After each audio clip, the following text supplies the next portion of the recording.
Good morning, and welcome to the 2011 hooding ceremony for doctoral candidates at the University of North Carolina at Chapel Hill.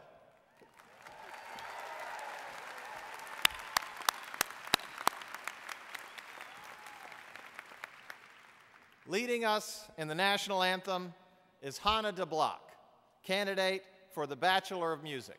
Please rise.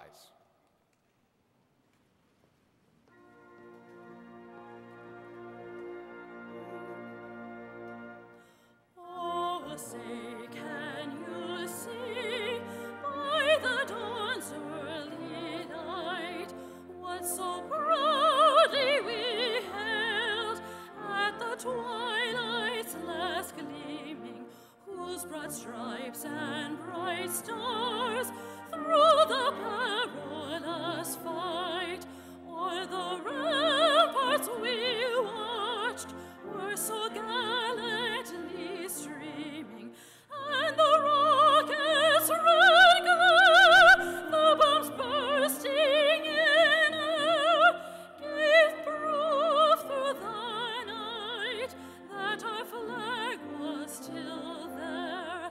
Oh, say does that star-spangled banner yet wave o'er the land of the free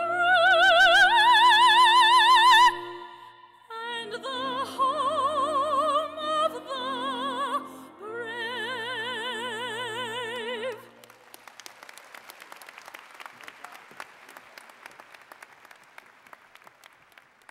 Please be seated.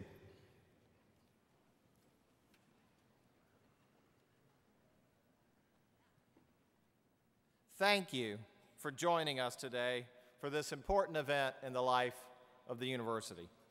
The hooding ceremony honors graduate students who have completed doctoral training, an exceptional accomplishment that merits special recognition. These students are the future of the University of North Carolina at Chapel Hill and higher education everywhere. They are our future faculty, researchers, and public servants. They are our teachers, scientists, inventors, writers, social workers, our leaders. Graduate students are scholars who work at the frontiers of knowledge, and their discoveries extend our collective understanding. Their research enhances the health and well-being of North Carolina's citizens and adds to the social and cultural life of the state. The benefits of their discoveries do not stop at North Carolina's border. They extend around the world. But a graduate student's life is not limited to the ethereal world of theory and research. They also teach and do public engagement, both vital contributions to Carolina's mission. Much of Carolina's research and education enterprise is powered by graduate research and teaching assistants working together with faculty mentors. Their contributions help make Carolina one of the preeminent research universities in the United States. Graduates, thank you, and congratulations on reaching this milestone.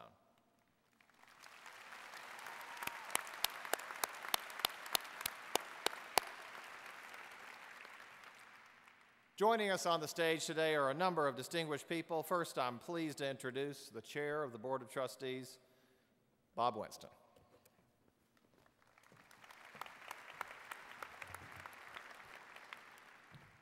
On behalf of the trustees of the University of North Carolina at Chapel Hill, congratulations to each of you on completing your doctoral studies. We recognize and appreciate your contributions to Carolina's mission of teaching, research, and public service. Your work has benefited the citizens of North Carolina and has had impact far beyond, helping people around the world. Your dedication reminds us that our jobs as trustees is to help ensure the continued excellence of the university and safeguard its ability to serve in the future. Thank you and good luck to your new endeavors.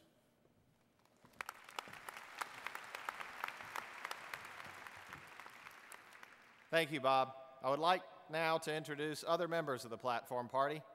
Distinguished members of our faculty are present today, and on the platform with me is Joseph Farrell, Professor and Secretary of the Faculty, and Julia Wood, Royster Professor of Graduate Education.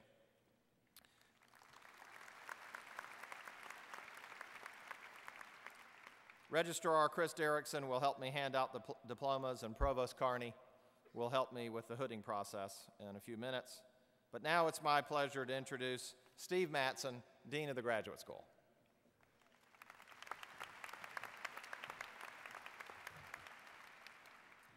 Thank you, Chancellor Thorpe. For close to 150 years now, the University of North Carolina has been engaged in graduate training, preparing our future scientists, teachers, healthcare professionals, business leaders, and public servants. As Board of Trustees Chair Bob Winston just said, your work here is a key component of the university's mission, and your work has impact well beyond our state's borders.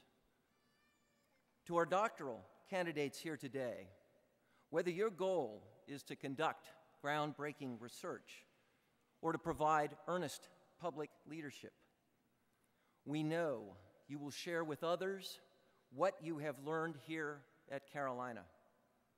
As you go out into the world, take Carolina's standard of excellence with you. I would like to recognize the many diverse disciplines that are represented in this ceremony. The graduate school now oversees more than 89 graduate programs, offering doctoral degrees in 66 disciplines and master's degrees in 102. Almost all of those disciplines are represented with us this morning, from art to sociology, from biochemistry to psychology. Today, graduates and faculty from these diverse disciplines come together to share in the joy and pride of the PhDs being conferred on this group of scholars. At this time, I would like to introduce Laura Blue, outgoing president of the Graduate and Professional Federation, Student Federation at Carolina.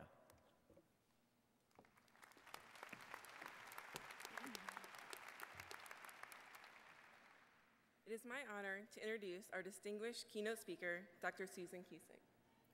Dr. Cusick, professor of music at New York University, has over 25 years of experience as a university professor.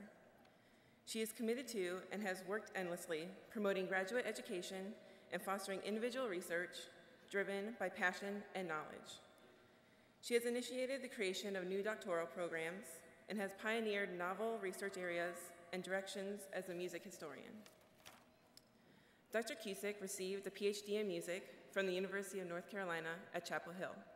She has received numerous honors for her outstanding scholarship and contributions to the academic community and beyond. Among these honors is the New York University 2011 Golden Dozen Teaching Award for excellence in teaching and service to undergraduates. Dr. Cusick joins us today to share her insights and perspectives on your achievements and this new chapter you embark upon to continue your specific and global contributions. Please join me in welcoming Dr. Suzanne Cusick.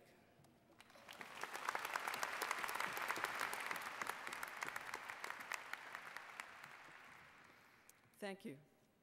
It is a great honor for me to have been invited to be with you today. Part of me is frankly speechless before the fact. It is the part of me that wonders what my parents would say if they were alive. My father, an 8th grade dropout, who used his prodigious native intelligence to teach himself his profession, but who was ambivalent about book learning all his life.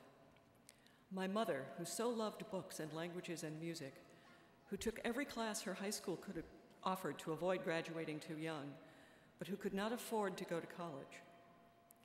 When, more than 40 years ago, I announced that I would come here to get a PhD, they were both a bit bewildered. When I emerged 6 years later with a degree, they seemed equally bewildered, to be frank, but also proud. My own parents are long gone. They can't know that their patience, generosity, and encouragement toward my bewildering ambitions enabled me to get to this day. They can't be proud. And I can't thank them anymore for all the moments of shared wisdom that helped make me a scholar and teacher. Since I can no longer thank my own parents, I use this first moment to thank you, the parents, siblings, spouses, lovers, friends, and children of today's new PhDs. I thank you on behalf of the graduates you are here to celebrate, but even more, I thank you on behalf of the world, to which their intellects and imaginations are great gifts that you, parents, siblings, spouses, lovers, friends, and children, have helped to shape. I've been told that my remarks should be somehow inspiring this morning, but I have to say that this is a hard time to be inspiring in the usual upbeat way. The challenging facing you new PhDs are not by any means limited to the well-rehearsed ones of the academic and intellectual job markets in a rapidly changing, embattled economy, though those challenges are, by themselves, pretty dire. But as many of you well know, we live in an epoch characterized by extremely rapid technological and economic changes, with the potential to provoke genuinely profound reorganizations of the power relations on our planet, genuinely profound challenges to the epistemologies and even cosmologies that my generation thought we could take for granted, genuinely profound reconceptions of what it means to be a human being on Earth. The question of what it will mean to be a human being on the Earth in the 21st century does not loom only over humanists, artists, and cosmologists among us. It looms over us all, for the perfectly obvious reason that all of us are human beings, regardless of what or how we study. You, as particularly gifted and well-educated human beings on the Earth, will have to invent the new knowledges that enable answers to this question. You, by your research and your teaching, will change the answer a little bit every day, and thus you will perforce change the world. You, in a historical moment when human beings are daily reduced to mere laboring social animals, daily deprived of dignity, daily seduced by commercialized pleasures into avoiding contact with each other or with their own capacity for thought, daily denied the breadth and specificity of knowledge that an informed citizenry needs to have if citizenship is to matter. You, with your intellectual labor, will address these trends, whether consciously or not. You, who leave here today with advanced degrees, will create a world we on this platform can barely imagine. That is way more frightening than wondering if you'll get an academic job. But because my experience at this university prepared me well for a frightening and unstable world, I think yours will have done so too. I want to mention here two things that I learned at the University of North Carolina that I think I would not have learned anywhere else on earth. Two things that had nothing much to do with my discipline, but everything to do with the way I framed my life's work as a teacher and a scholar. I learned here what it meant to be really, genuinely poor.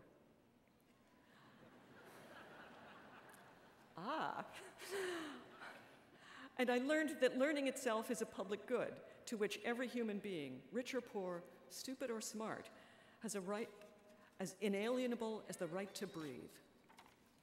I turned first to learning to be poor, which seems to have gotten a recognition response from the audience. We all know that Carolina is not a rich university, nor has it ever been by the standards that prevail in the Ivy League, because it is a public university in a state that has not historically been rich.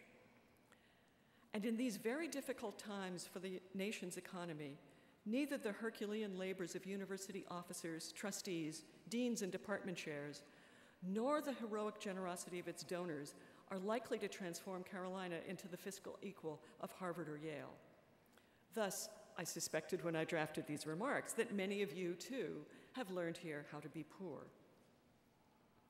Speaking for myself, I pretty much worked my way through to the PhD, supplementing my TA-ships with odd jobs of all sorts, from slinging burgers at Hardee's and living on the one free meal a day they gave us there, to working as an academic secretary at another prestigious university that's nearby. To be literally hungry many days, to drag open the notes from which I was writing my dissertation after I'd come home from not one, but two ill-paying and exhausting jobs. To have to just deal with it and get my work done anyway was a tremendously useful experience.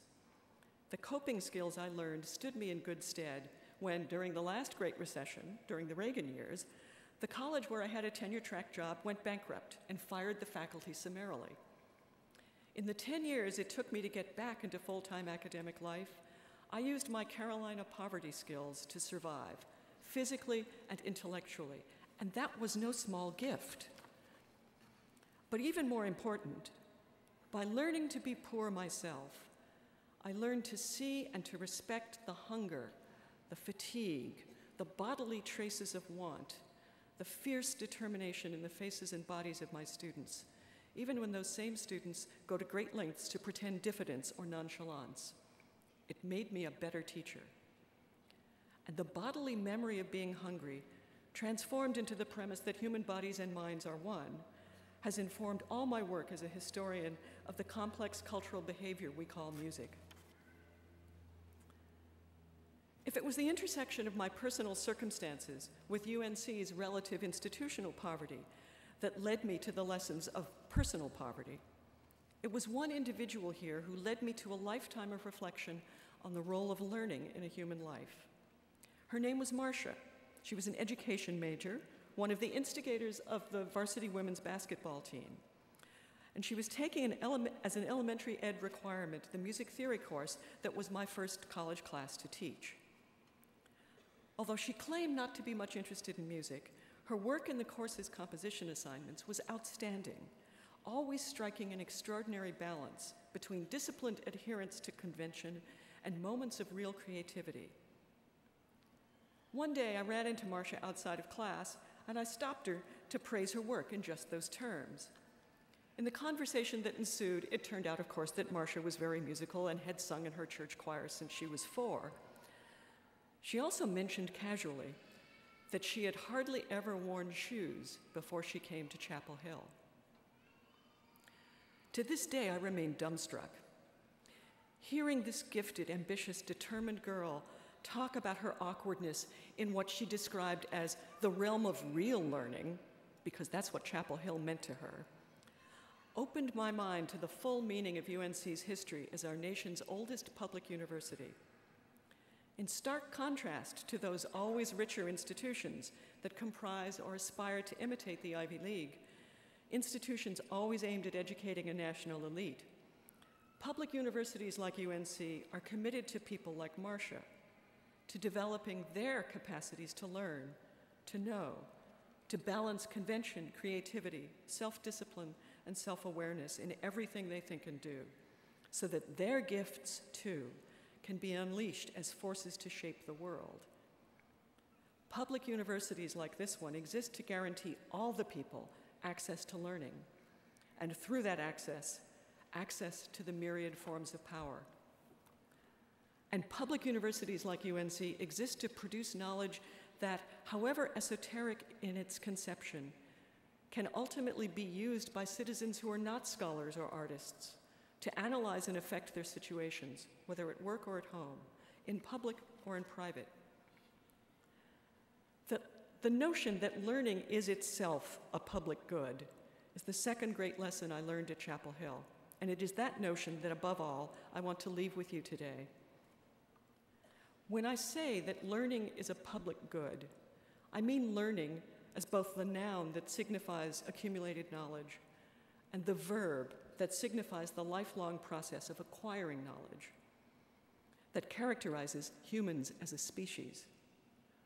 I mean good, both as something that, however intangible, has intrinsic positive value for all human lives that's not measurable by money, and as something that is most valuable when it's in circulation.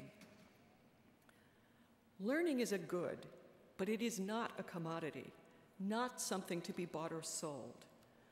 Rather, learning is for us human beings intrinsic to the process of life. In a way, it is the process of life, for it is a behavior that characterizes us before we leave our mother's wombs, and that characterizes us at the cellular level right up to the moment of our death. Moreover, learning in the sense of accumulated knowledge that we humans circulate among ourselves is one of the most powerful responses to the certainty of death. For the learning that we create, accumulate, and share outlives us, changes worlds in which we will not ourselves live. It follows from learning's centrality to humans as a life form that learning is or ought to be a public good belonging to all, produced by all, shared by all. Whether it be scientific description of the latest subatomic particle, historical or anthropological description of how people unlike ourselves have lived, the literally vibrating alternative universe made of sounds and bodies in motion that we casually call music, or a mathematical formula of no apparent use beyond the elegance that bears witness to our human capacity to create beauty. Whether, in other words, it be useful in the way that a hammer and a nail are useful or not, learning is a human right. We privileged few who have learned in institutions like this one how to learn in highly disciplined ways, we who lead lives self-consciously dedicated to the creation and exchange of learning, we who have been so lucky as to have been formed by an institution that has not succumbed to the contemporary fad to brand learning as a commodity available only to the wealthy. We are particularly obliged to uphold the principle that learning is a public good, that learning, as a noun and as a verb, is fundamental to both what and who human beings are, and that learning is a good beyond price. It is an honor to welcome you today to the community that creates and shares this good. Thank you, congratulations, and good luck.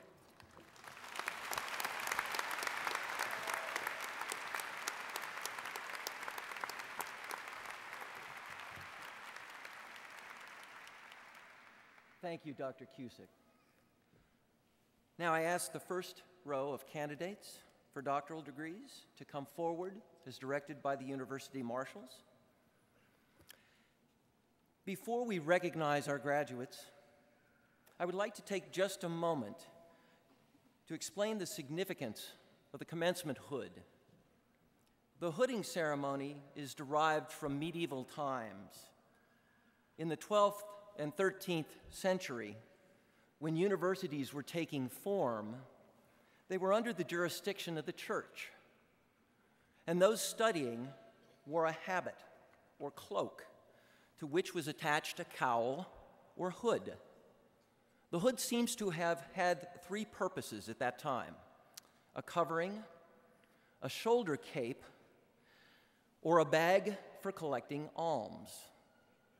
Regarding the latter, many of us have heard a story, whether true or not, of the small cup formed by the folds of cloth at the back of the hood being used as a receptacle for coins offered by grateful students after a particularly inspiring lecture by their teacher. I hope those of you in the audience will remember that later today. Today, the presentation of the hood by the student's mentor symbolizes the welcoming of a graduate as a full-fledged member in the community of scholars. As I call the name of each doctoral candidate and his or her advisor, I ask that the student and advisor proceed onto the stage. At this point, the advisor and Provost Carney will ceremoniously place the hood on the student. The student and advisor will then proceed to the farthest end of the stage to receive congratulations from Chancellor Thorpe. If the student's advisor is not present, Provost Carney will present the hood to the student. I want to call your attention to those students who are wearing gold cords. These students are members of the Royster Society of Fellows, our most prestigious graduate fellowship program. And I'll call to the attention of the parents, there is a professional photographer at the foot of the stage who will be taking photos of each graduate. We encourage family and friends to take photos after the ceremony is completed.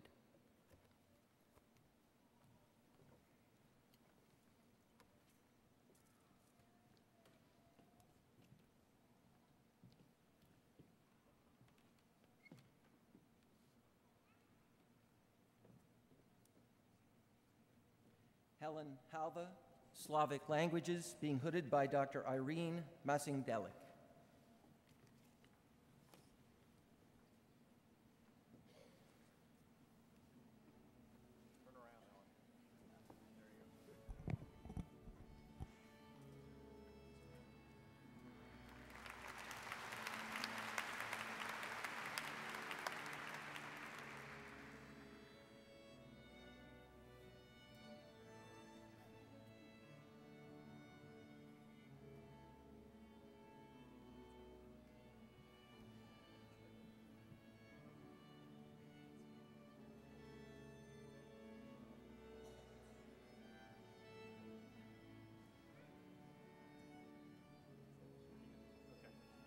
I think you got it. There you go. Okay.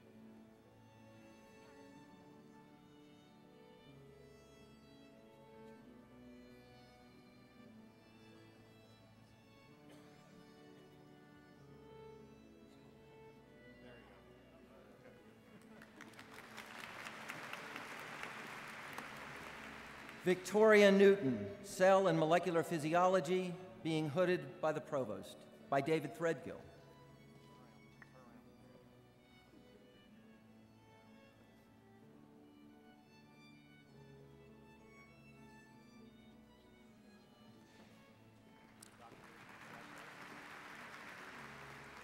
Heather Ibelin Doherty, Genetics and Molecular Biology, being hooded by David Threadgill.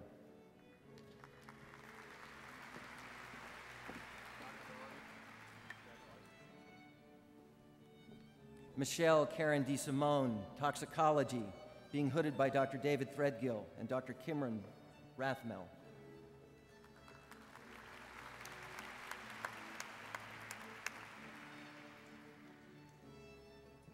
Angeli Rose Brannon, Genetics and Molecular Biology, being hooded by Dr. Kimron Rathmel.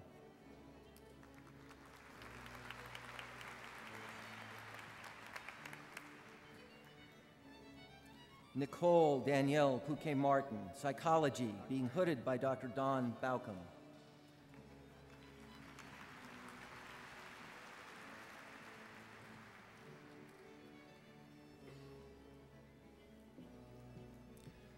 Jamin Frederick Assay, Philosophy, being hooded by Dr. Keith Simmons.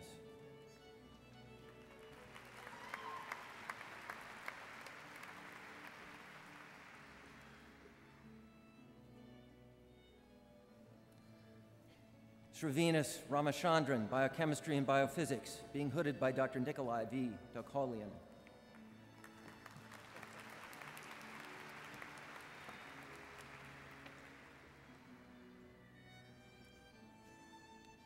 Songpan Tioprayong, Information and Library Science, being hooded by Dr. Barbara Wildemuth.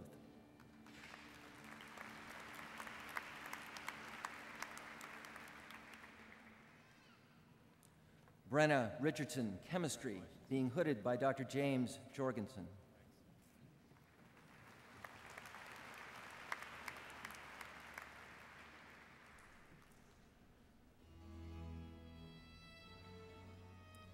Charles William Arnold, Physics and Astronomy, being hooded by Dr. Thomas Clegg.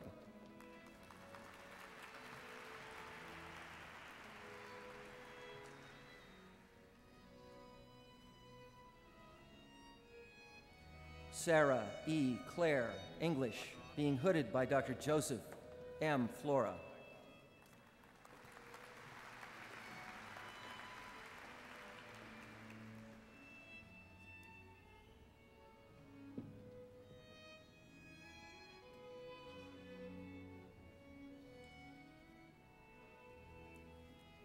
Heather R. Ross, English, being hooded by Dr. Joseph M. Flora.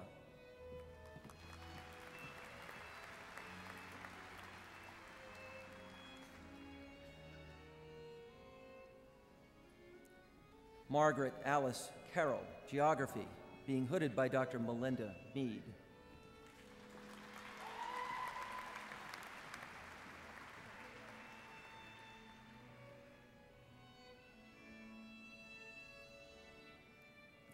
Benjamin W. Hoyman, Geography, being hooded by Dr. Stephen J. Walsh.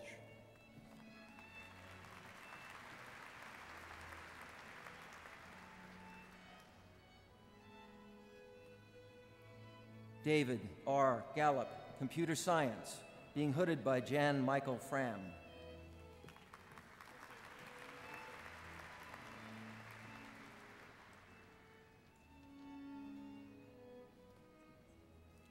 Joanne Dowell, Nursing, being hooded by Dr. Linda S. Bieber.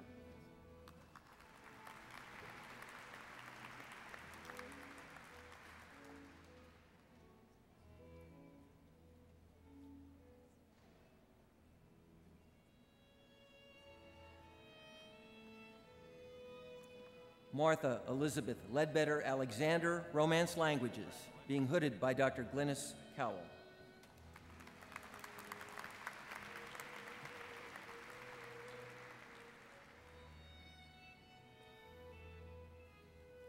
Maria del Carmen Tanya Jimenez, Romance Languages, being hooded by Dr. Juan Carlos Gonzalez Espatilla.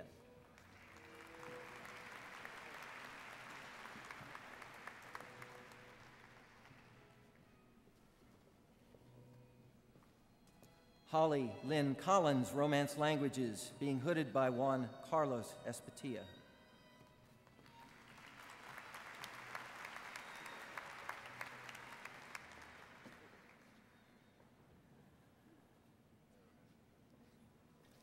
Amy Smith Scrinzi, Education, Curriculum, and Instruction, being hooded by Dr. Sharon Ritchie and Dr. Barbara Day.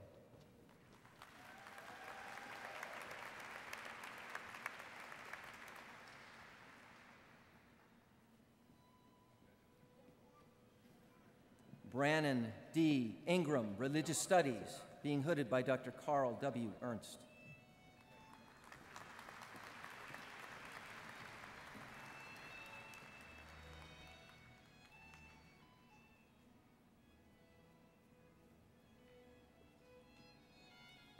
Matthew Justin Gray, Religious Studies, being hooded by Dr. Bart D. Ehrman.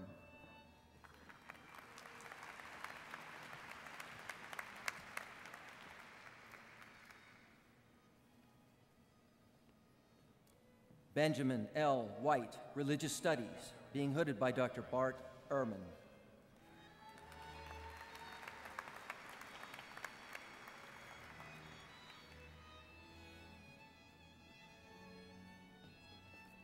Troy A. McEachran, Pathology, being hooded by Dr. Frank Church.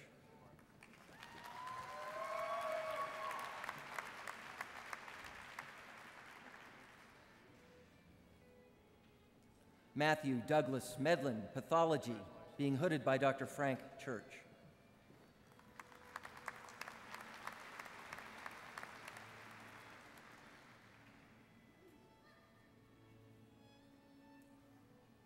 Mark W. Gramling, Pathology, being hooded by Dr. Frank Church.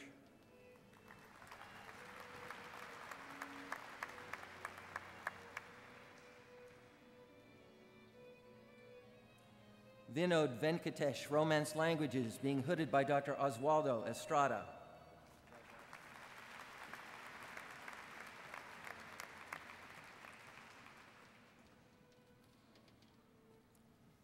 Jonathan Paul O'Connor, Romance Languages, being hooded by Dr. Lucia Benotti.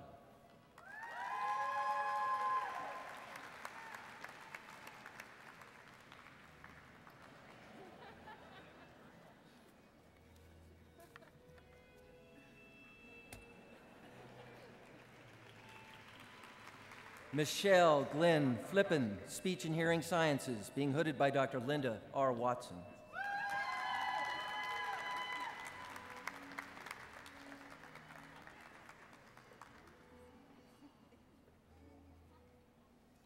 Elena Patton, Speech and Hearing Sciences, being hooded by Dr. Linda Watson.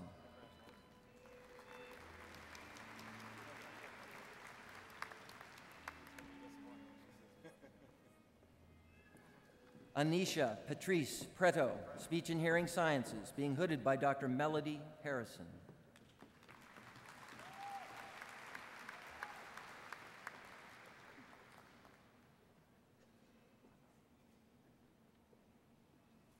Kristen M. Nellenbach, Speech and Hearing Sciences, being hooded by Dr. Karen Erickson.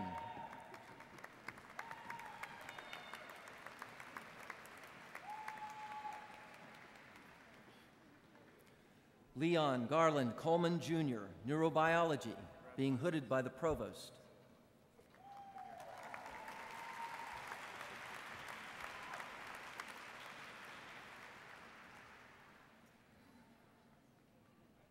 Gwendolyn Jackson Cooper, Education, being hooded by the Provost.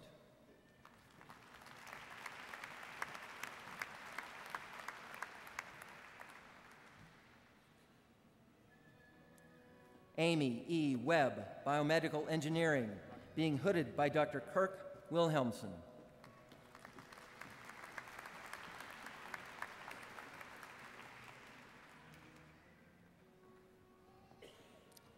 Emily Bruderly Barron, History, being hooded by Dr. Donald J. Raleigh.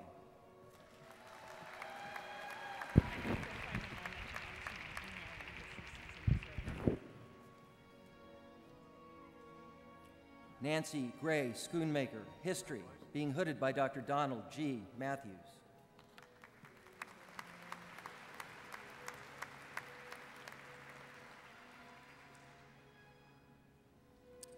Anna Agranoff Oaks, Music, being hooded by Dr. David Garcia.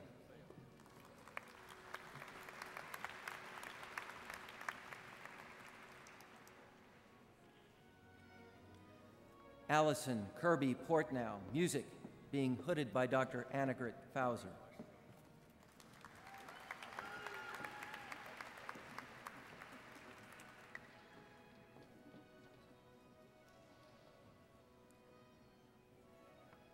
Molly M. Breckling, Music, being hooded by Dr. John W. Finson.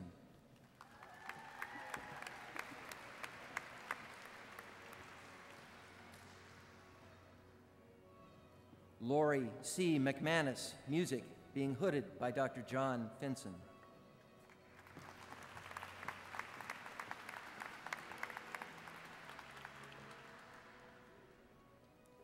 Brian Matthew Lamb, Chemistry, being hooded by the Provost.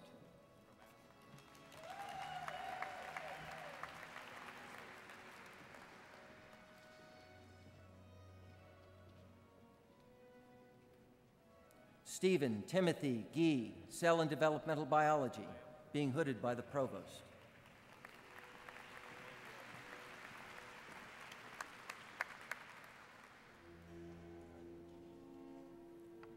Bingqing Zhao, Biostatistics, being hooded by Dr. Jason Fine.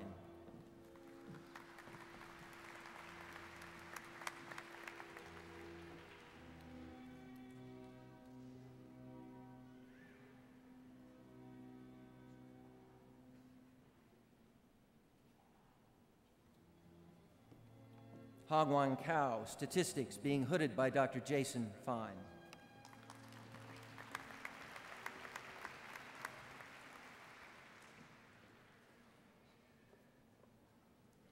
Roger Arce, Dentistry, being hooded by the Provost.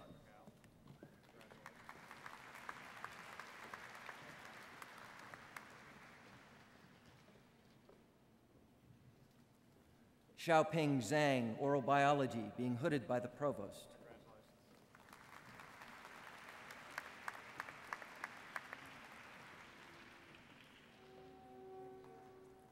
Christina Ledden-Reddick, Biology, being hooded by Bill Marslow.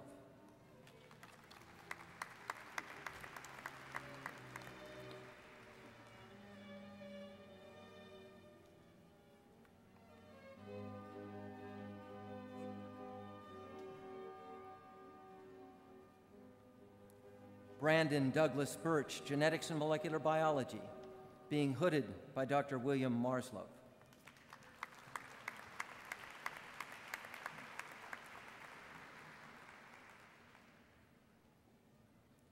Sunil Kumar Agarwal, Epidemiology, being hooded by Dr. Gerardo Heiss.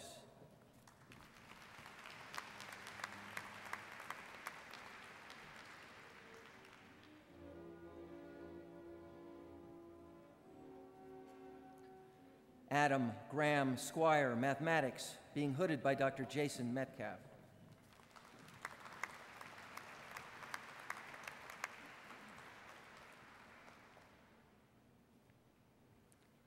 Parul Lau, Mathematics, being hooded by Dr. Jason Metcalf.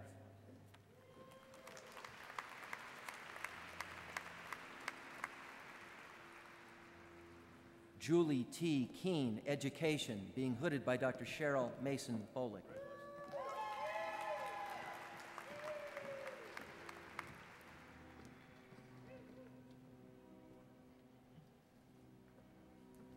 Lara Margaret Willocks, Education, being hooded by Dr. Madeline Grumpt.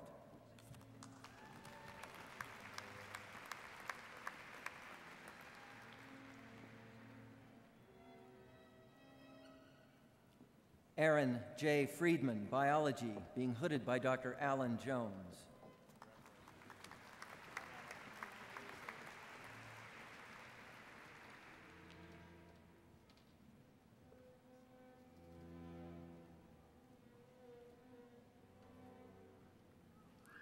Summer G. Goodson, Cell and Developmental Biology, being hooded by Dr. Deborah O'Brien.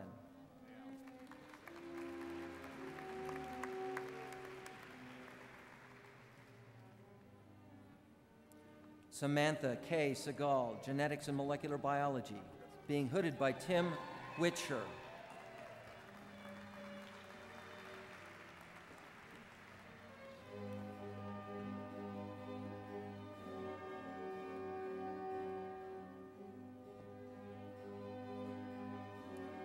Shankar Viswanathan, Biostatistics, being hooded by Juven Kai.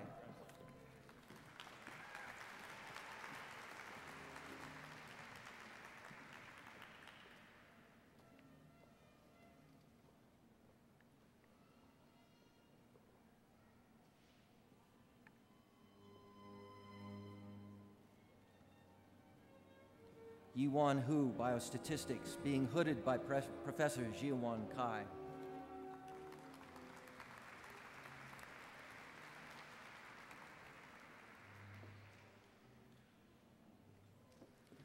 Jin Lu, Statistics and Operations Research, being hooded by Dr. Amarjit Buddharaja.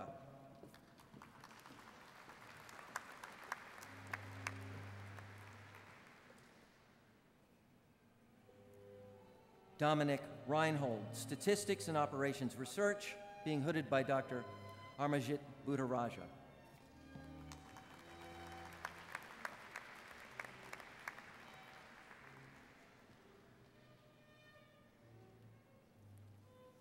Jinyi Kuo, Statistics, being hooded by Dr. J.S. Marin and Dr. Yufeng Lu.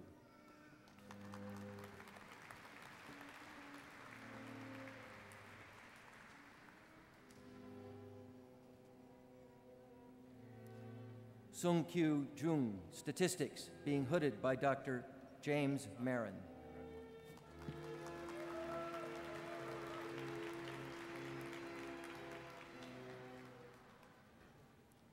Leslie Davison, English, being hooded by Dr. Aaron Carlston and Dr. Gregory Flaxman.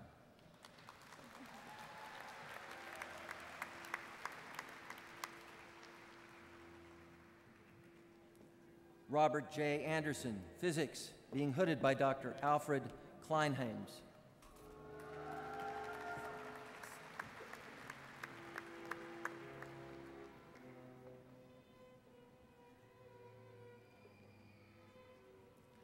Haizheng Wang, Physics, being hooded by Dr. Alfred Kleinheims.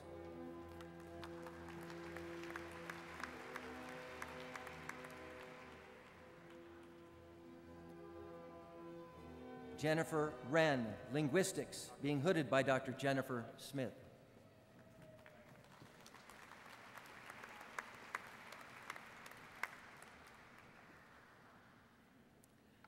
Jesse J. Minor, Physics, being hooded by Dr. James Rose.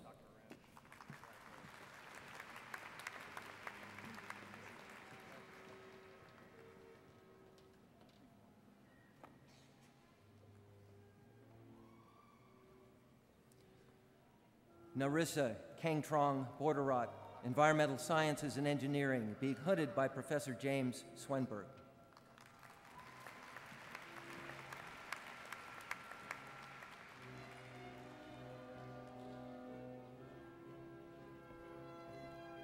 Marnissa Sishang Peg, Oral Biology, being hooded by Dr. Mitsuo Yamayuchi.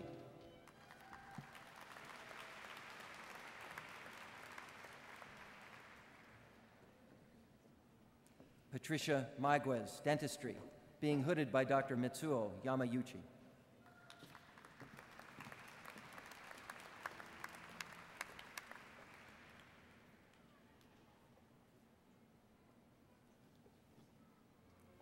Felipe de Brigard, Philosophy, being hooded by Dr. Kelly S. Giovanello.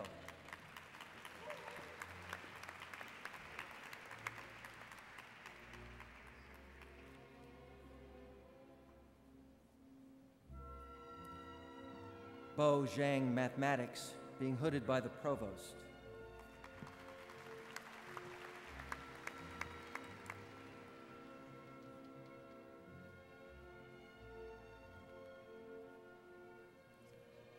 Christina Lynn Hamlet, Mathematics, being hooded by Dr. Laura Miller.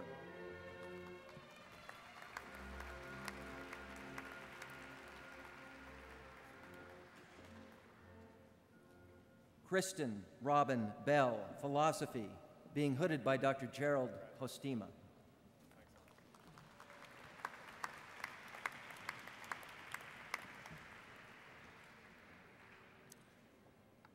H. Eric Sparks, Education, being hooded by Dr. Patrick Akos.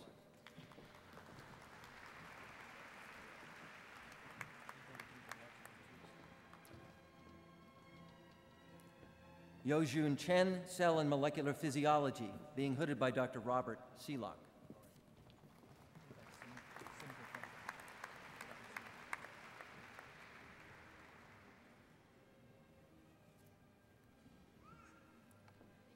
Xiaolong Wang, Cell and Molecular Physiology, being hooded by Dr. Robert Seelock.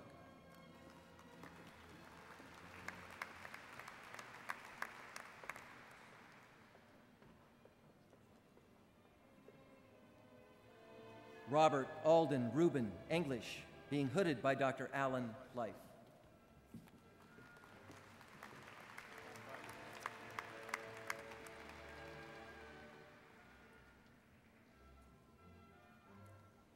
Brooke E. Wheeler, Ecology, being hooded by the Provost.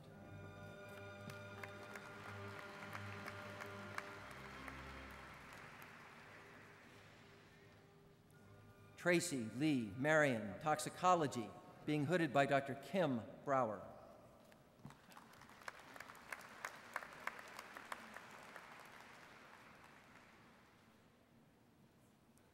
Katie Beth Paul, Toxicology, being hooded by Dr. Kevin Crofton.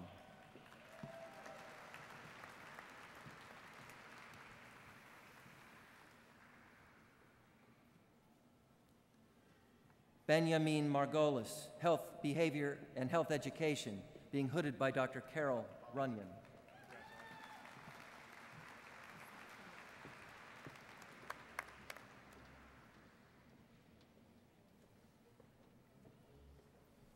Zulfia Charisyeva, Health, Behavior, and Health Education, being hooded by Dr. Carol Golan.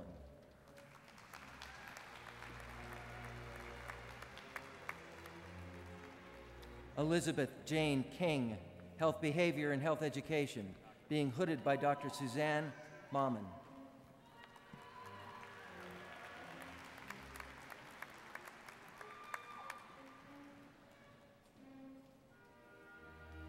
Jessica Duncan Kantz, Health, Behavior, and Health Education, being hooded by Dr. Susan Enid.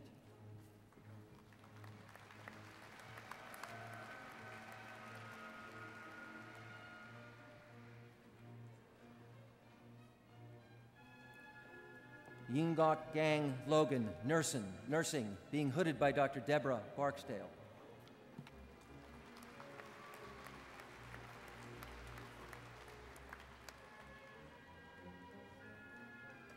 Yonggok Park, Nursing, being hooded by Dr. Mary Palmer.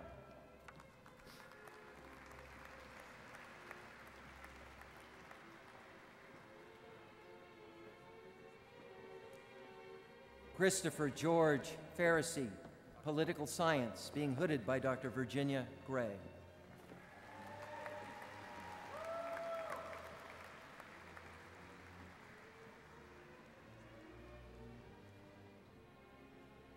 Elizabeth Ann Godden, Toxicology, being hooded by Dr. Marilla Cordero Stone.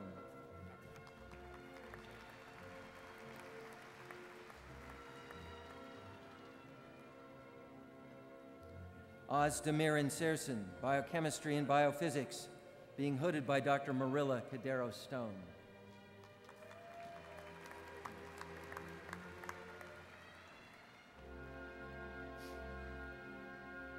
Andrew S. Pennock, Political Science, being hooded by Dr. Thomas Oatley.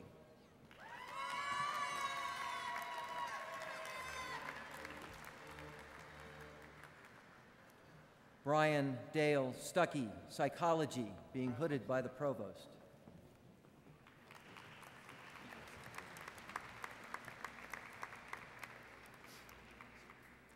Jed Thomas Elison, Psychology, being hooded by Dr. Stephen Resnick.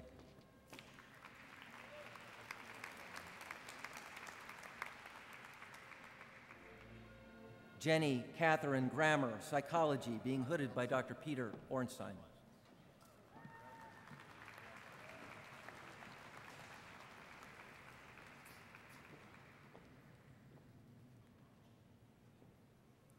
Sunjin Lee, Psychology, being hooded by Dr. Peter Ornstein.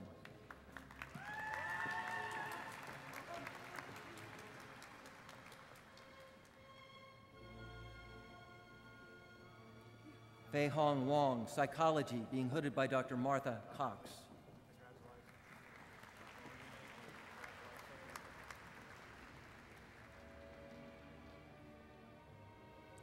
Erica Jewel Bagley, Psychology, being hooded by Dr. Martha Cox.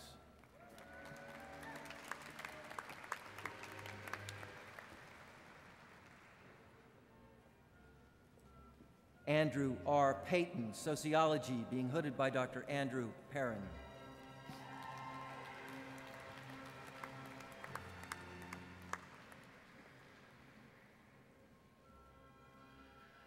Sandra Jean Smolik Jones, Sociology, being hooded by Dr. Andrew Perrin.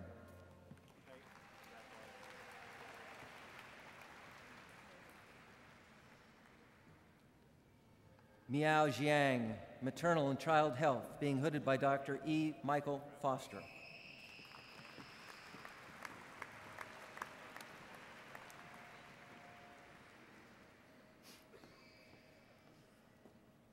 Lanakila McMahon, Environmental Sciences and Engineering, being hooded by Dr. Mark Sobsey.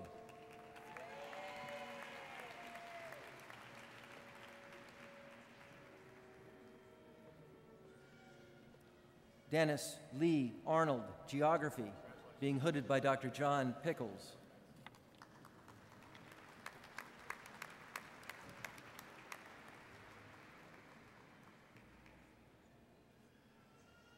Zheng Zhang, Biomedical Engineering, being hooded by the Provost.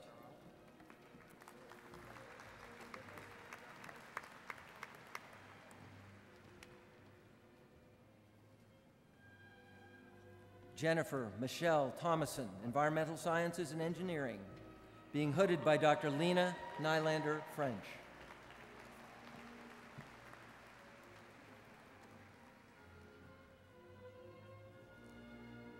Rong Jiang, Environmental Sciences and Engineering, being hooded by Dr. Lena Nylander French.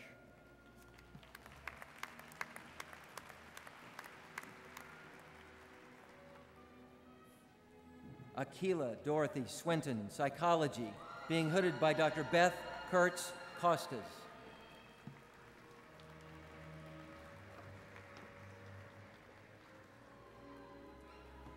Waitman Wade Bourne, History, being hooded by Dr. Christopher R. Browning.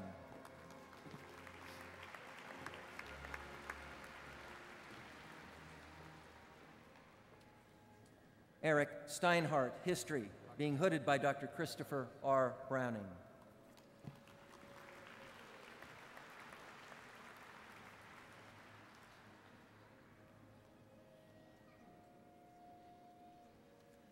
Amol Madhukar Joshi, Business Administration, being hooded by Dr. Atul Nurkar.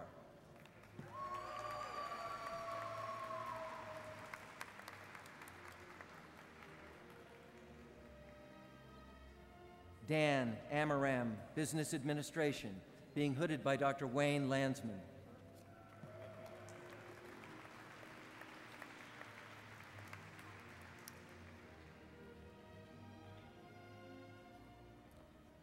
Daryl Earl Stice, Business Administration, being hooded by Dr. Wayne Landsman.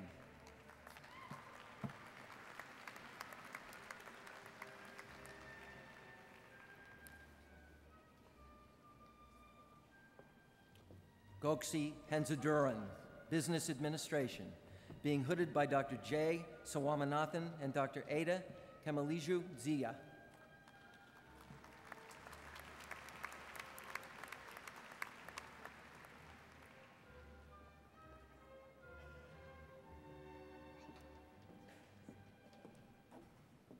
Mazumi Niyomiya, Art History, being hooded by Dr. Pika Ghosh.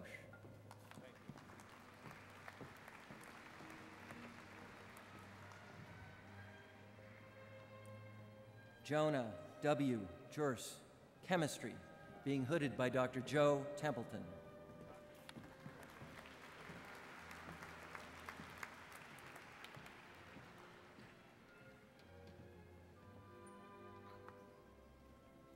Pavel Igorovich Zuralev, Chemistry, being hooded by the Provost.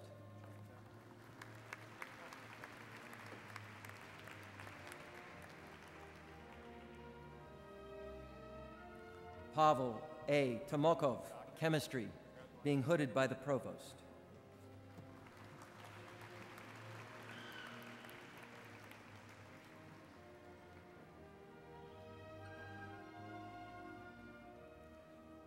Letian Lin, Material Sciences and Engineering, being hooded by Dr. Lu Chang Jin.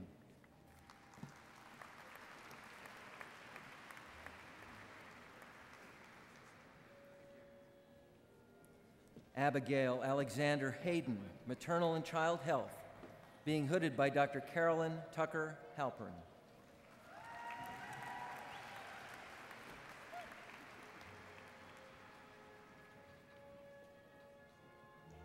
Aiko Hattori, Maternal and Child Health, being hooded by Dr. Carolyn Tucker Halpern.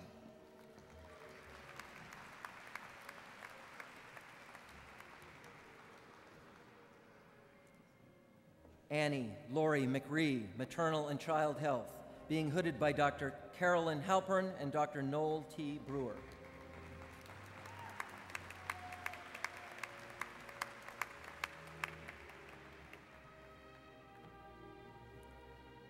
Matthew Christopher Ringenberg, Business Administration, being hooded by Dr. Adam Reed.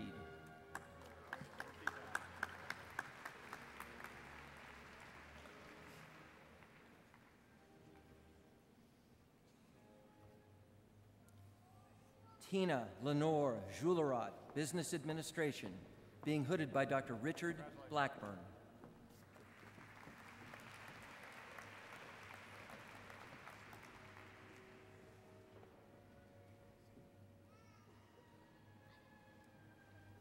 John J. Sumanth, Business Administration, being hooded by Dr. Dick Blackburn.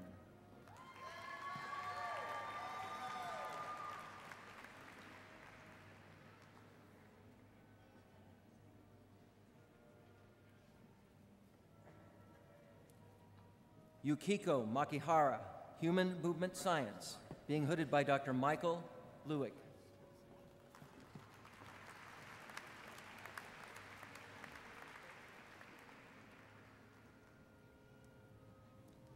Jonathan Henry Shanahan, Toxicology, being hooded by Dr. Umila Kodavanti.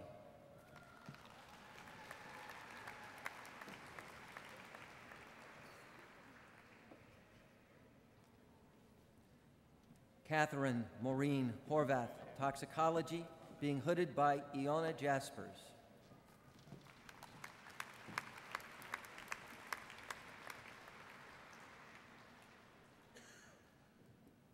Adrian A. Smith, Education, being hooded by Dr. Gregory J. Cusick.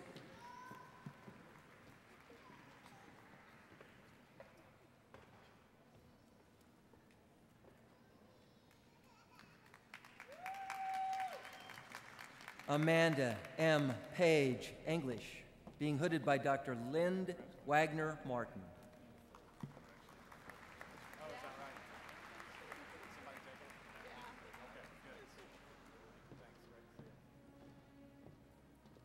Matthew Jonathan Luter, being hooded by Dr. Linda Wagner Martin.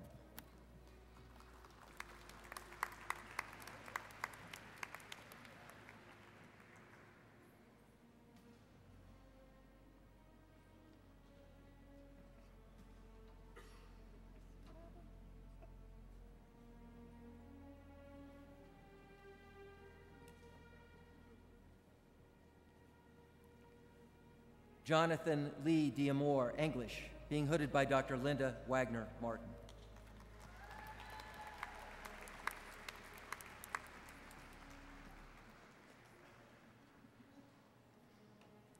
Brooke E. Hoots, Epidemiology, being hooded by Dr. Peter A. Leone.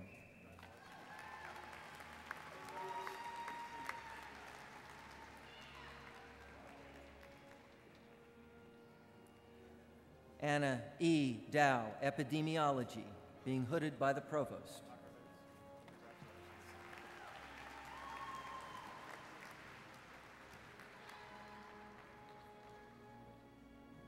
Max Sihan Wong, Oral Biology, being hooded by Dr. Jenny Ting.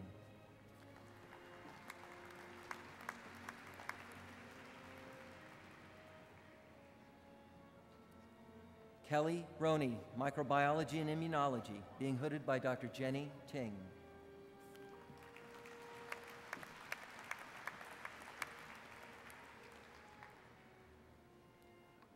Eduarda Hole, Microbiology and Immunology, being hooded by Dr. Jenny Ting.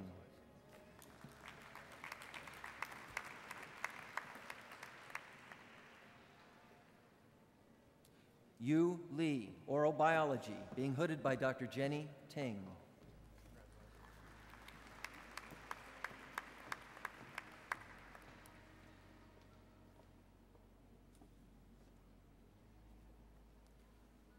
Richard Sean McNally, Microbiology and Immunology, being hooded by Dr. Jenny Ting.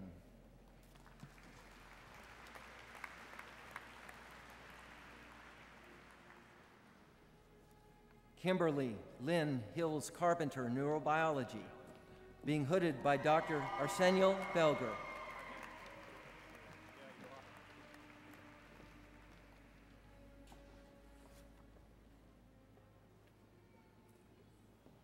Pamela Lynn Reynolds, Biology, being hooded by Dr. John Bruno.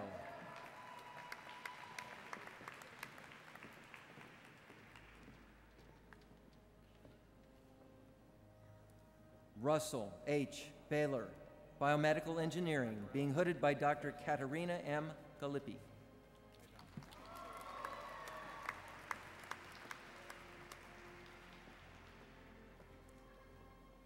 Rachel Ann Turner, Biomedical Engineering, being hooded by Dr. Lola Reed.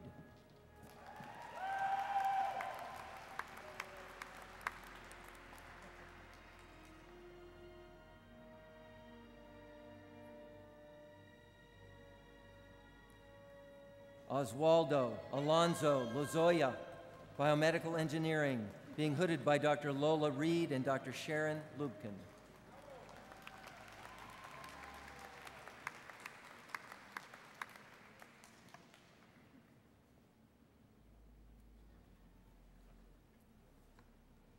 Mark F. Norcross, Human Movement Science, being hooded by Dr. Troy Blackburn.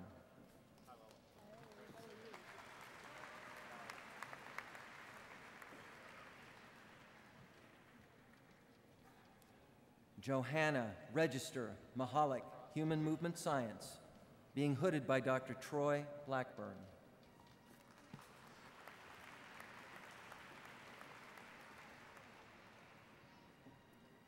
Matthew Bo Dufek, Pharmaceutical Sciences, being hooded by Dr. Dhiren Thacker.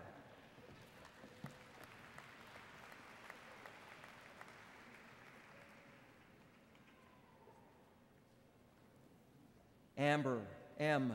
King, Pharmaceutical Sciences, being hooded by Dr. Harold Cohn.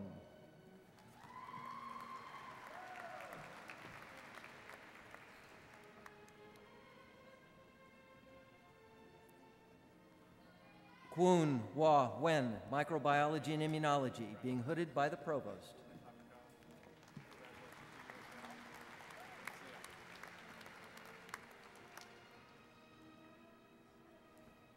John A. Bauman, Pharmacology, being hooded by Dr. Rudy Giuliano.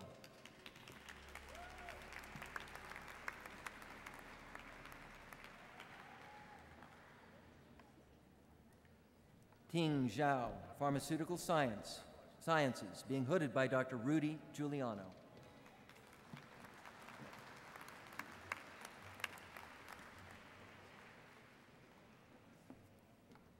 Zhui Huashe, Pharmaceutical Sciences, being hooded by Dr. Rudy Giuliano.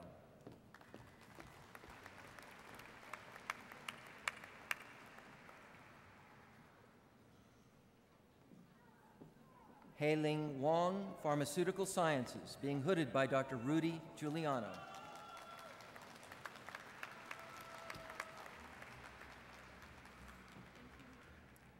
Courtney Latrice Jones, Pharmaceutical Sciences, being hooded by Dr. Rudy Giuliano.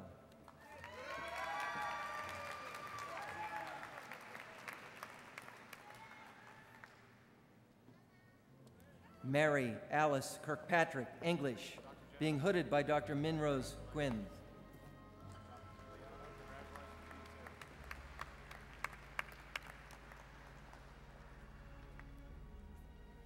Sharon Myers, Epidemiology, being hooded by Dr. Andrew Olshan.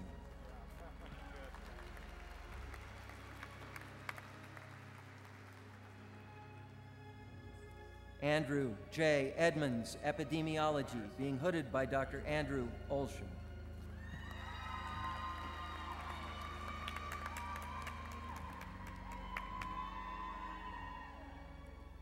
Tanya A. Desrosiers, Epidemiology, being hooded by Dr. Andrew Olshan.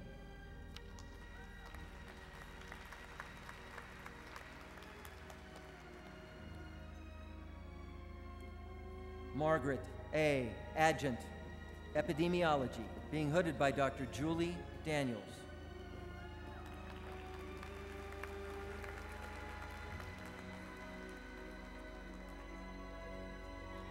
Sudha Raman, Epidemiology, being hooded by Dr. Stephen Marshall.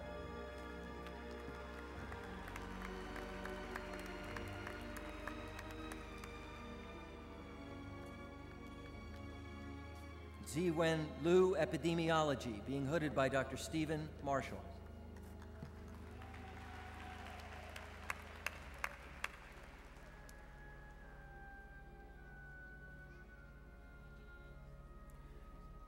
Danielle Marie Backus, Epidemiology, being hooded by Dr. Jennifer Smith.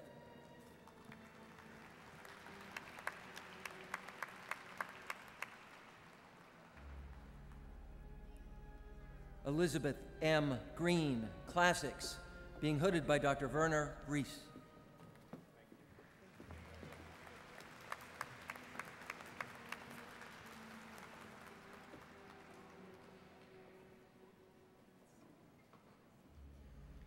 Eva Gabriella Katz, Nutrition, being hooded by Dr. June Stevens.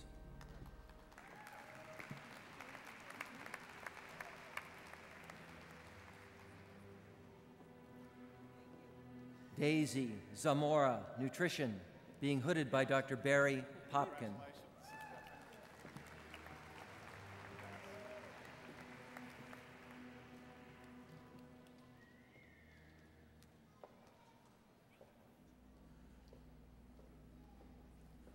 Ushma Mita, Nutrition, being hooded by Dr. Anna Maria Segaritz.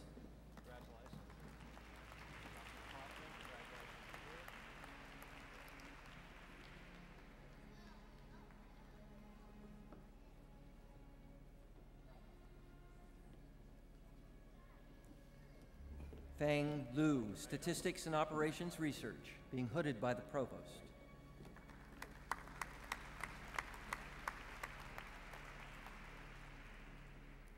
John Richard Tumbleston, Physics, being hooded by Dr. Renee Lopez.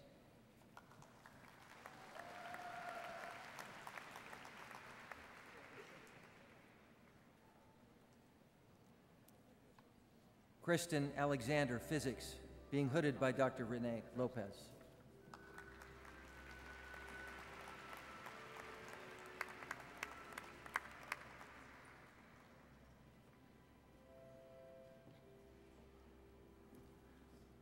Chi Chuan Wong, Pharmaceutical Sciences, being hooded by Dr. Joel Farley.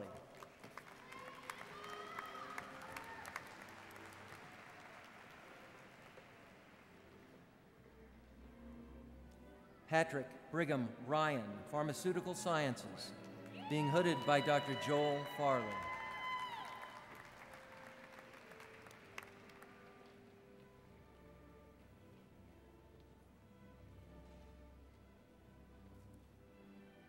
Brian Irwin Langwand, Pharmaceutical Sciences, being hooded by Dr. Joel Farley.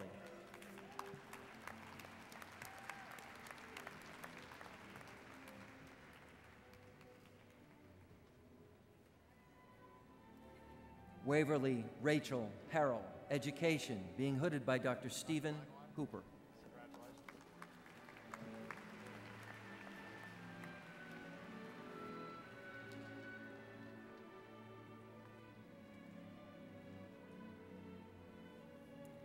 Sarah E. Bond, History, being hooded by Dr. Richard Talbert.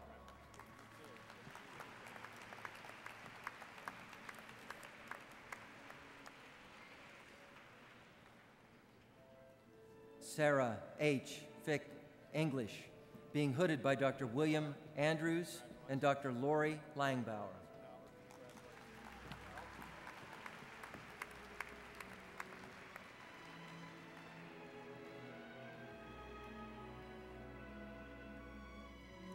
Hannah Lacey Bryant Rigby, English, being hooded by Dr. Lori Langbauer.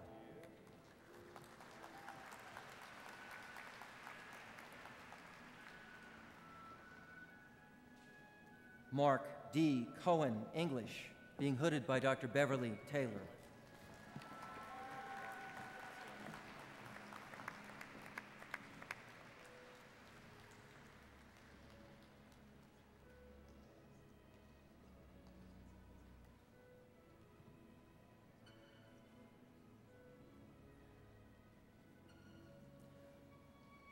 Nikunj Raghuvanshi, Computer Science, being hooded by Dr. Ming C. Lin.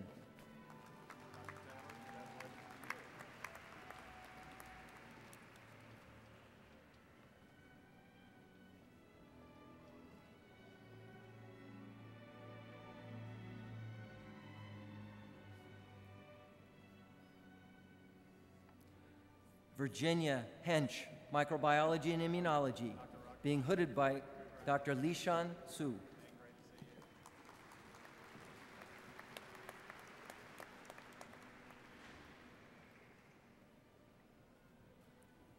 Alexander Peter Schlesinger, Biochemistry and Biophysics, being hooded by the Provost.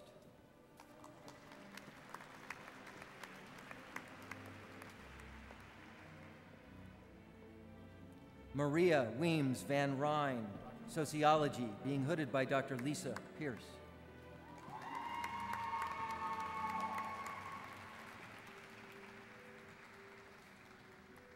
Sarah Beth Haviland, Sociology, being hooded by Dr. Victor Marshall.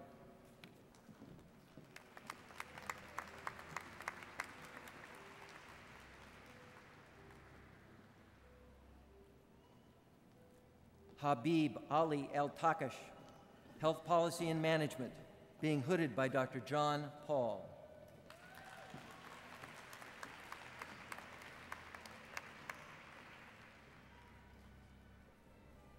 Catherine Joanna Pike, Health Policy and Management, being hooded by Dr. Peggy Leet.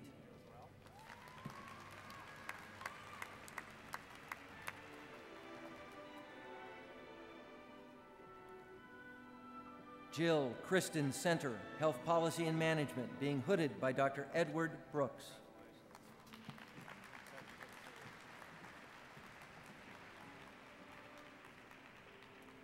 Rachel S. Wong, Health Policy and Management, being hooded by Dr. Edward Brooks.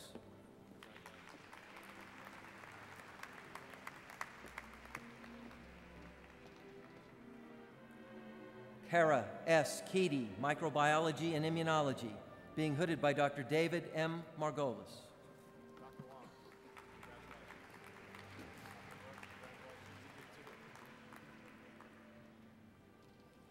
Patrick Charles Wolfarth, Political Science, being hooded by Dr. Kevin T. McGuire and Dr. George Vanberg.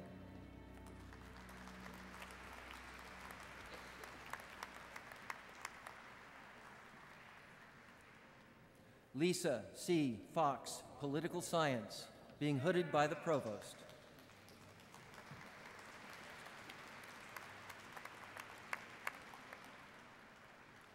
Michaela Ann Deenan, Health Policy and Management, being hooded by Dr. Morris Weinberger.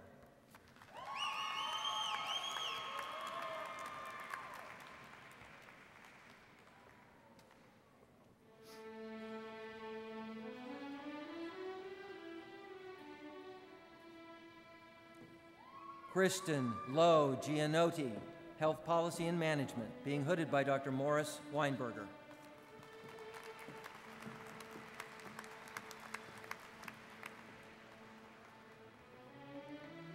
Heather Ashley Bile, Health Policy and Management, being hooded by Dr. Morris Weinberger.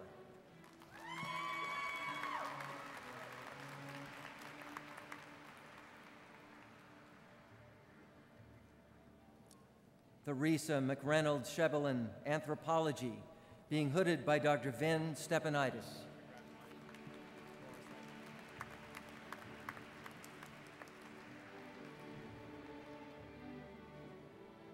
Stephen D. Richardson, Environmental Sciences and Engineering, being hooded by the Provost.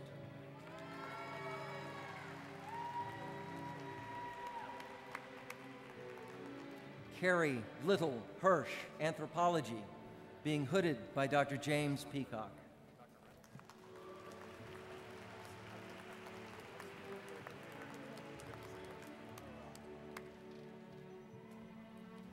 Patrick Ryan Miller, Political Science, being hooded by Dr. Pamela Johnston Conover.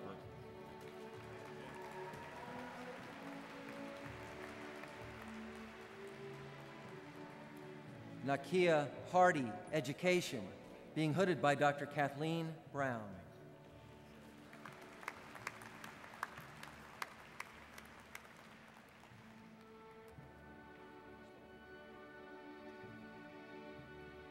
Robert C. McQuat, Education, being hooded by Dr. Kathleen Brown.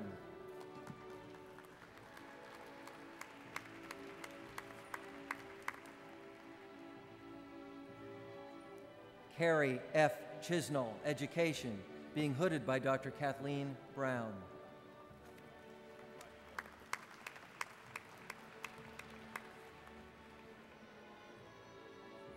Dion V. McLaughlin, Education, being hooded by Dr. Fenwick English.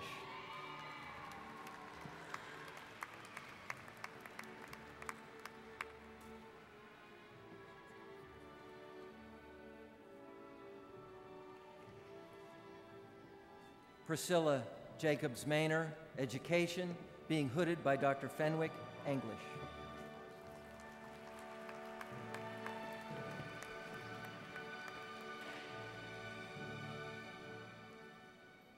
Darlene Cox Ryan, Education, being hooded by Catherine Marshall.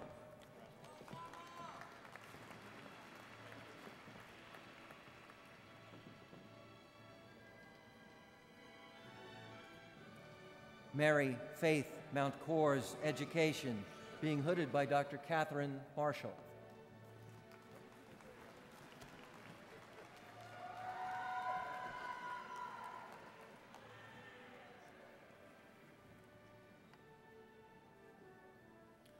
Rebecca Elaine Matthews, Education, being hooded by Dr. Steve Notek.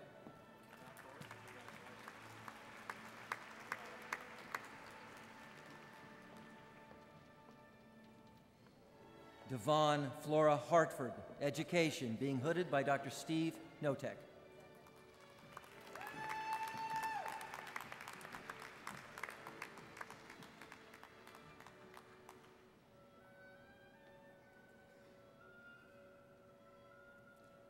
Catherine Joan Murray, Education, being hooded by Dr. Steve Notek.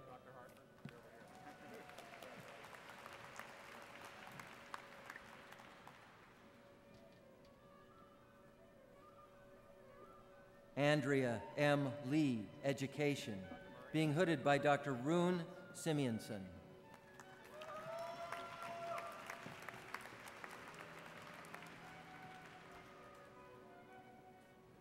Kirsten M. Ellingson, Education, being hooded by Dr. Rune Simeonson.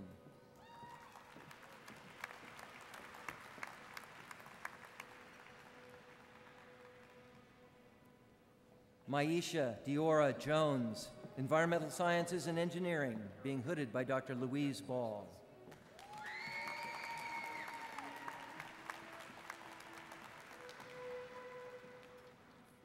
Aaron J. Young, Environmental Sciences and Engineering, being hooded by Dr. Louise Ball.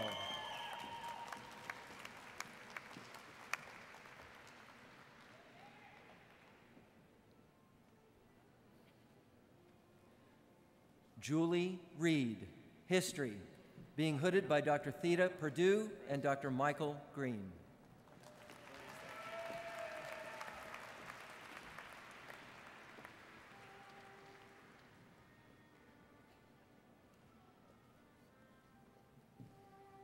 Christina Kilgrove, Anthropology, being hooded by Dr. Dale Hutchinson.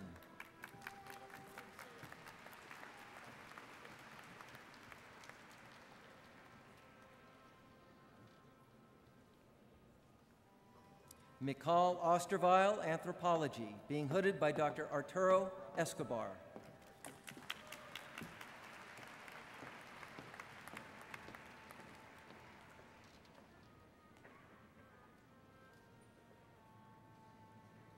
Dana Elizabeth Powell, Anthropology, being hooded by Dr. Dorothy Holland.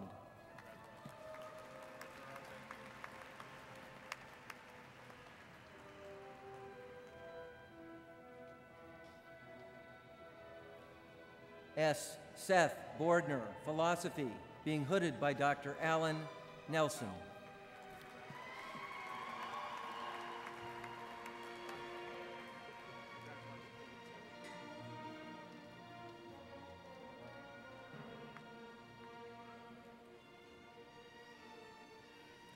Emily Marie Callahan, Philosophy, being hooded by Dr. Alan Nelson.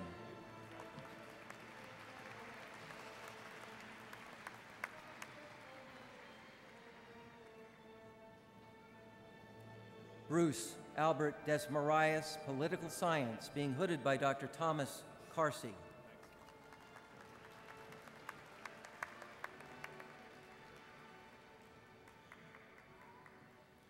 Jonathan M. Kropko, Political Science, being hooded by Dr. Thomas Carsey.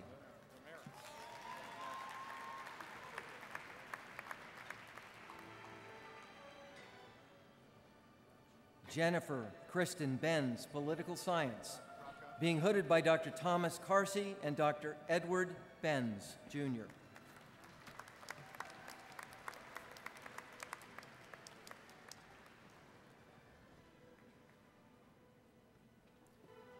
Hillary Green, History, being hooded by Dr. Heather A. Williams.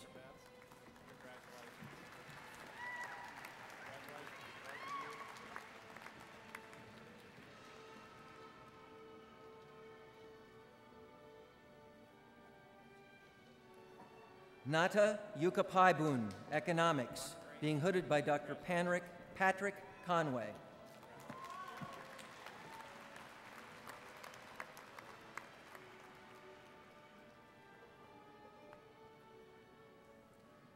Kodrin Konstantin Nadita, Economics, being hooded by Dr. Patrick Conway.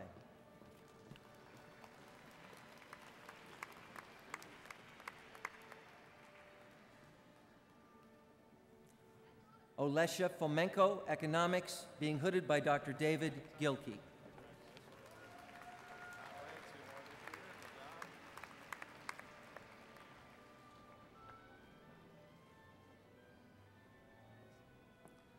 Manasigan Kanchanitra, Economics, being hooded by Dr. Donna Gillespie.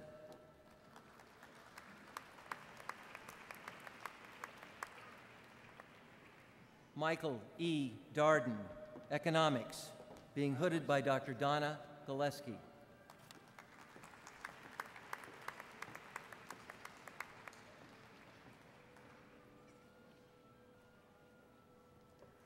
John R. Ridpath, Environmental Sciences and Engineering, being hooded by Dr. Jun Nakamura.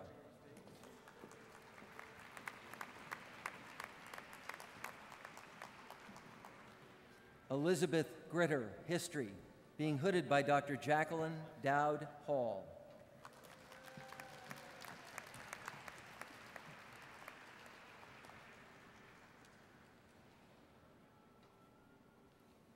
Katie Simpson Smith, History, being hooded by Dr. Kathleen Duval and Dr. Jacqueline Hall.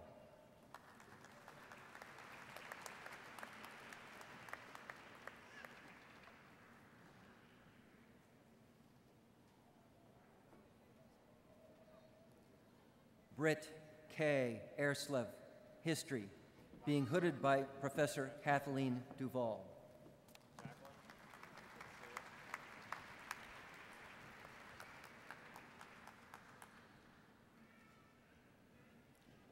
Winifred A. Ernst, English, being hooded by Dr. Thomas A. Stumpf.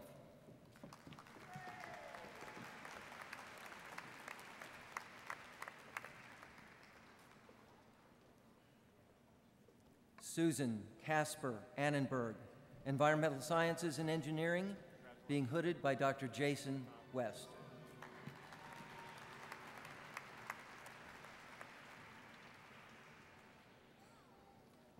Rebecca May Aldrich, Occupational Science, being hooded by Dr. Virginia A. Dickey.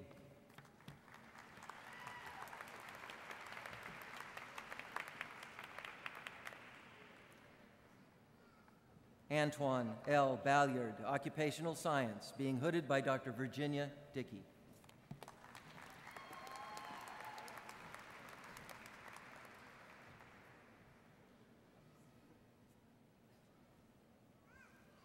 David Bradley Wright, Health Policy and Management, being hooded by Dr. Jonathan B. Oberlander.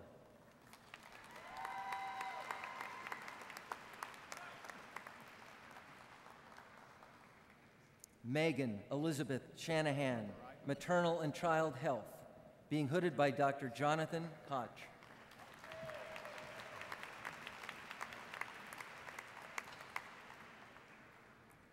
John Carter Schwartz, Biostatistics, being hooded by Dr. Fred Wright.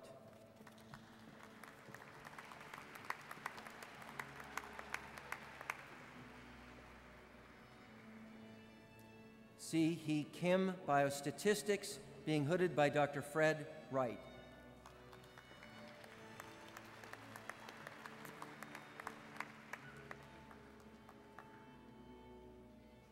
Sangwen Lee, Biostatistics, being hooded by Dr. Fred Wright.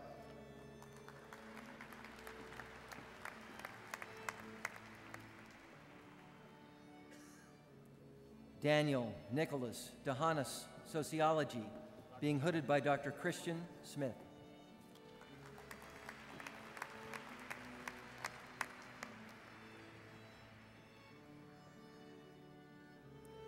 Cynthia A. Current, English, being hooded by Dr. Jane Threlkel.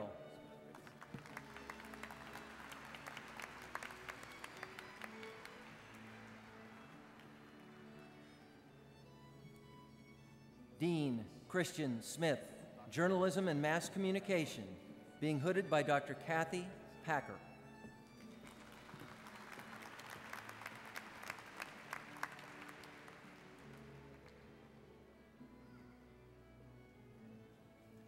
Sheila Pouchot, Journalism and Mass Communication, being hooded by Dr. Jane Brown.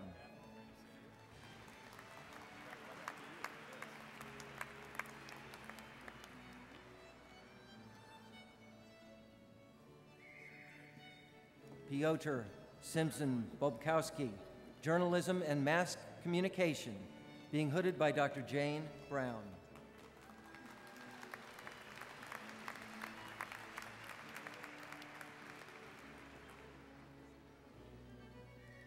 Christina Valerie Malik, Journalism and Mass Communication, being hooded by Dr. Sri Kalyanavaraman.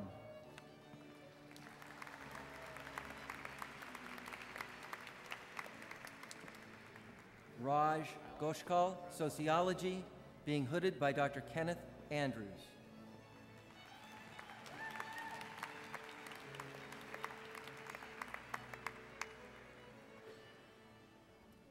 Matthew Carey Lefebvre, Genetics and Molecular Biology, being hooded by Dr. Jeff Sikelski.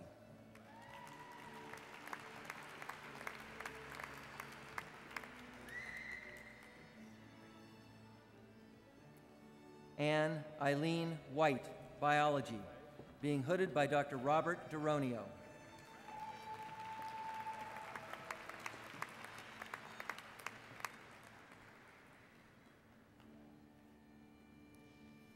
Harmony R. Salzer, Genetics and Molecular Biology, being hooded by Dr. Robert Duronio.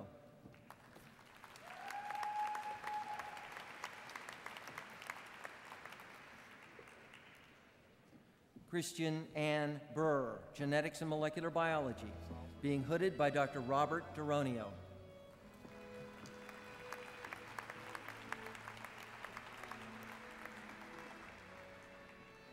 Yahui Zheng, Biochemistry and Biophysics, being hooded by Dr. Robert Duronio.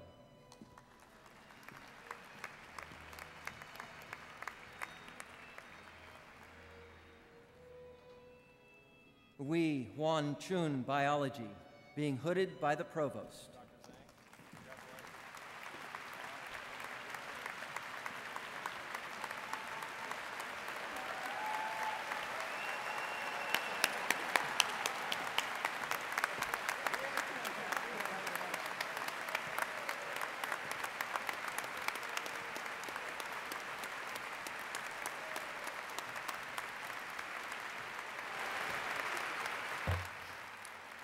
What a talented group of graduates we have present here today. We welcome you with open arms into the community of scholars.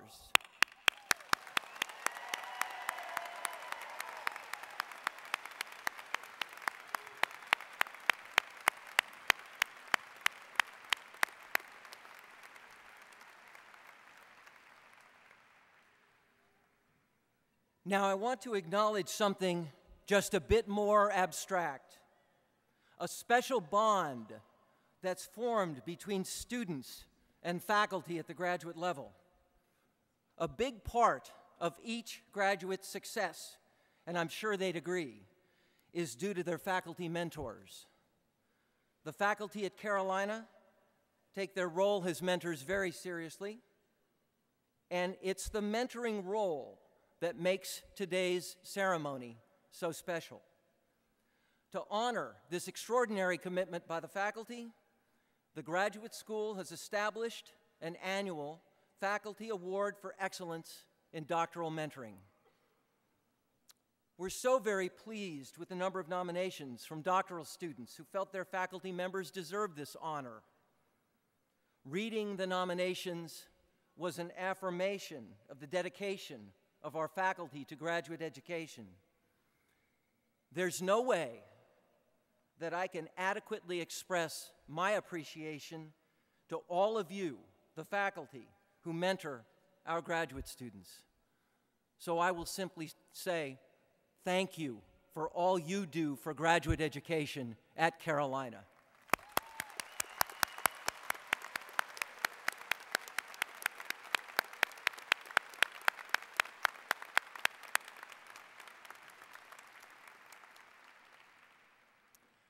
Clearly, selecting a final recipient for the award was difficult. The winner of this year's award is Dr. Alan Nelson, Professor of Philosophy. As Dr. Nelson makes his way to the stage, I want to share with you why he was selected for this award, and I will quote from his award nomination. Alan has never, to my knowledge, turned down a request to serve as an advisor.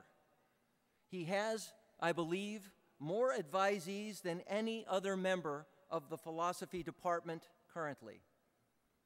Alan has a nearly perfect completion record among his advisees. In fact, I cannot think of any student who Alan advised in the last 7 years that left graduate school without completing their PhD. And Alan has helped get jobs, good jobs, for every one of his graduates.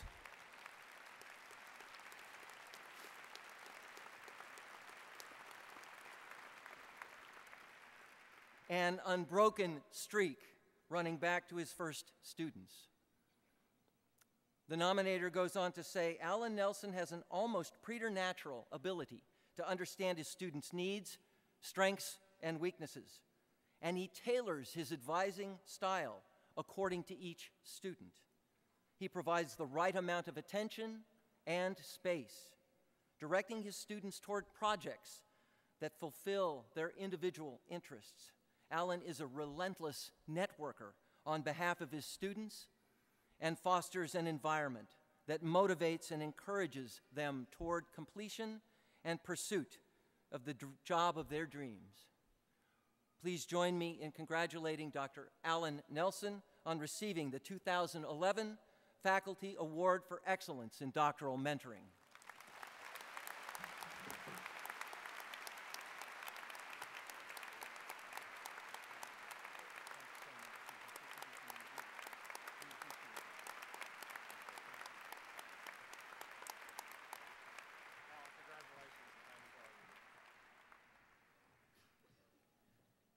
A final charge from the graduate school before you go. Graduates, you've been recognized today for your successful completion of doctoral studies, a process that you all know takes years of commitment and self-discipline. Now I charge you to take that commitment to excellence and go out into your community, whether your community be here in North Carolina, here in the United States, or across the oceans. Make your community a better place. Lend your passion and knowledge to your community and watch it grow and prosper. Now, I do want to mention that the university-wide commencement ceremony will occur tomorrow at 9:30 a.m. in Keynote Stadium, and you are all invited and encouraged to attend. Thank you.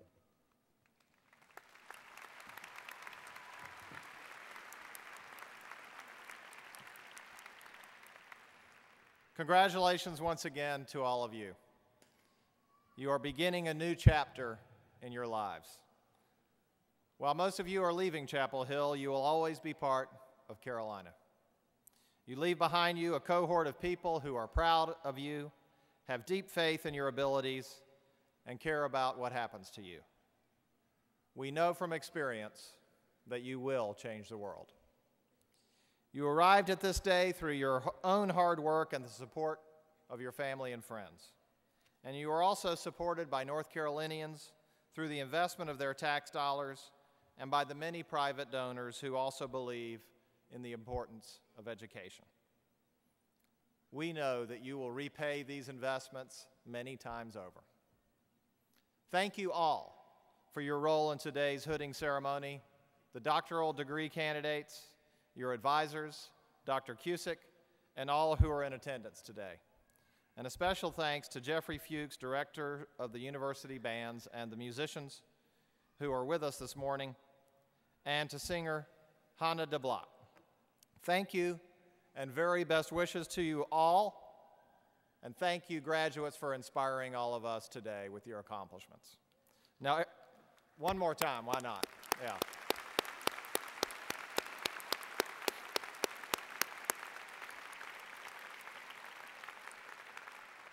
Now please stand as Hannah de Block sings Hark the Sound.